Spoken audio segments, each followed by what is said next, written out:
こんにちは、望月です。今日は定年が近づくと誰もが一度は気になるテーマ、再雇用の給料についてお話しします。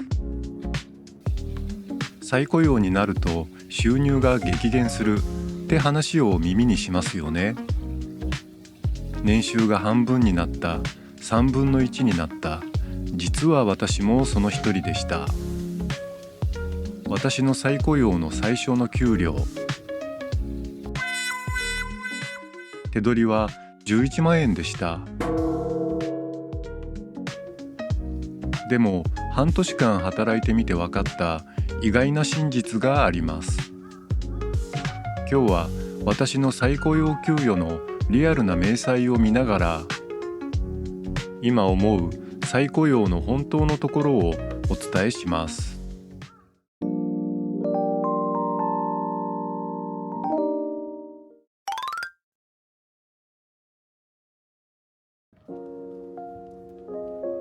定年が近づくと会社から再雇用の条件提示がありますよね。世間一般では年収が現役時代の5割から6割、職種によってはそれ以下になると言われています。私の場合はまさに3分の1でした。提示された金額を見たときは正直ここまで下がるのかと、長年勤めてきたプライドが少しチクッとしたのを覚えています。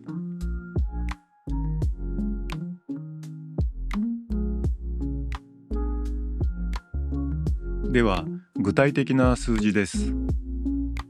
私の再雇用の給料は額面で月額25万円、年収にすると300万円です。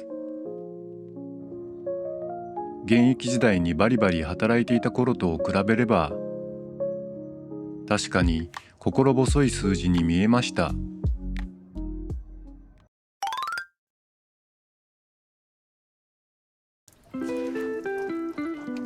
ここからが重要です。冒頭にお話しした通り、再雇用になって最初の給料日に明細を見て、私は凍りつきました。手取りが11万円しかなかったんです。天引きはわかるけど少ないと思いますよね。実はこれ再雇用のあるあるなんです。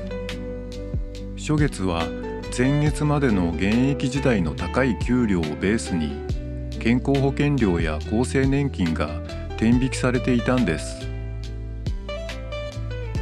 住民税も現役水準のまま。これにはやっていけないと本気で焦りました。でも安心してください。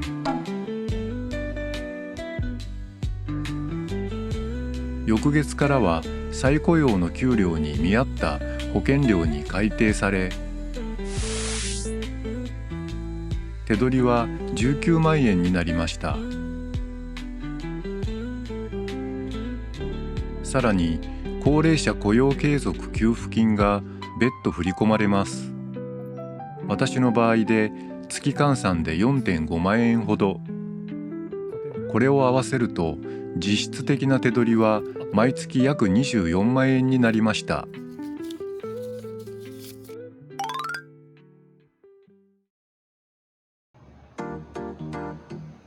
手取り11万円の絶望から一転、実質24万円。それでも最初は24万円で生活なんて無理だと思っていたんですが、実際に生活を回してみると意外なことに気づいたんです。注目してほしいのはその手取り24万円の中身です。これは住民税、健康保険料、そして厚生年金、他に生保など天引きされた後の残りなんです。しかも妻の国民年金保険料も含まれていて、年金保険料と健康保険料は会社と折半負担です。会社を辞めるとこのメリットのありがたさに気づくはずです。つまりこの24万円は社会保険の備えをしっかり継続した上で自由に使える生活費として担保されたお金なわけです。我が家の場合、子供は同居していますが、幸いなことに収入面では自立していました。贅沢はできませんが、しっかりと家計を管理して節約すれば十分にやっていける金額だった。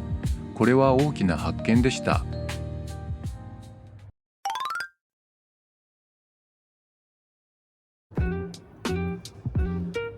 前回の動画でもお話ししましたが、もし60歳で次をどうしようか、そう悩んでいるのなら、私はまず再雇用をお勧めします。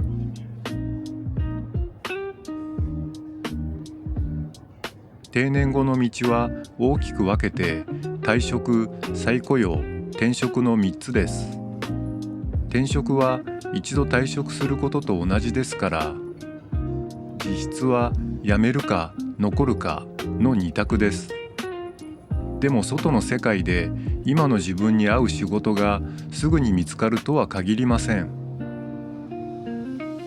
だからこそまずは再雇用で生活費を確保する。その上でどうしても別のことがしたければ、働きながらじっくり転職活動をすればいいと思います。それが一番確実で精神衛生上もいい方法です。もちろんもう会社はこりごりだという方もいらっしゃるでしょう。その気持ちも痛いほどわかります。私にも思うところはありましたから。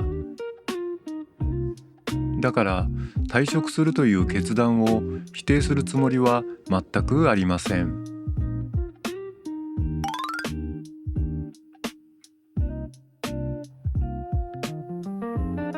今日一番お伝えしたかったのは、再雇用の給料は数字の印象ほど悪くはなかったということです。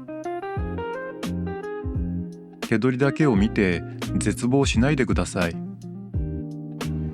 引かれるものを引いた後の自由な24万円には数字以上の安心感があります。これは再雇用半年後の61歳でリタイアして無職で暮らしてきた私が後から気づいたことです。私のこの経験がこれから定年を迎える皆さんの何かの参考になればこれほど嬉しいことはありません。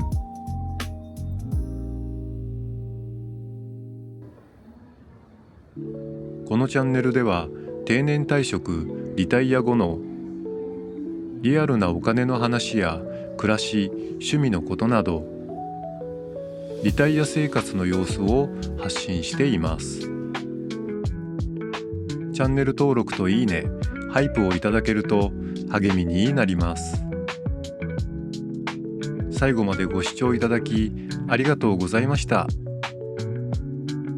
また次の動画でお会いしましょう。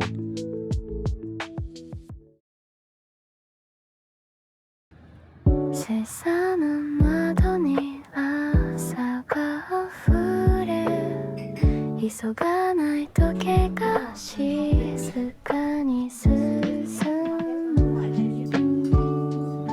あだじゃないけど暖かい、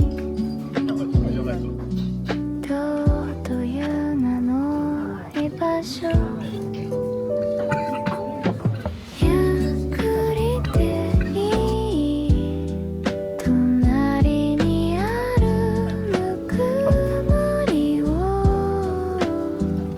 静かに抱きし